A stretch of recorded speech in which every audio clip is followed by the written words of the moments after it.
The scale of the crisis defies imagination. That's the stark warning from the International Rescue Committee as Israeli forces intensify their assault in the south of Gaza.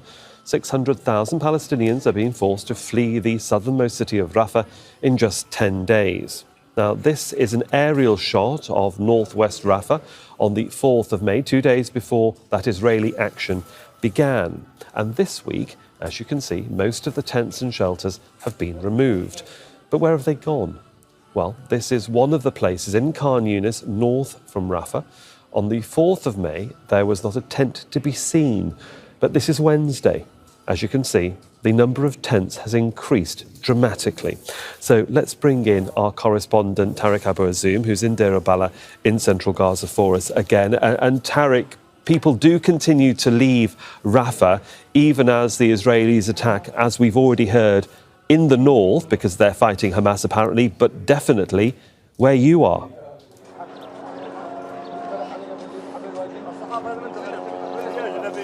Well, the new reality, in fact, Sohail, is that the people there have been forced to flee Rafah under mass Israeli bombardment. They have been carrying out wide military campaign in the eastern portion of the city, using lethal force, destroying residential houses, schools, clinics, and everything that could be suitable for human habitation, where Palestinians have been receiving more controversial evacuation orders to flee from the central areas of Rafah. Now, the Israeli military is mobilizing more brigades in order to fight in Rafah, and it seems that it reflects the Israeli intentions to expand and to broaden the military operations to reach to the middle area, and despite the Israeli description of the operation to be precisely and limited. Now, people are fleeing from Rafah to the Al-Mawasi area in the northern part of Khan Yunis, in the western part of Khan Yunis, alongside to Deir al-Balah, which is now the most densely populated area. People have ended up right now living in drastic humanitarian situation where they are forced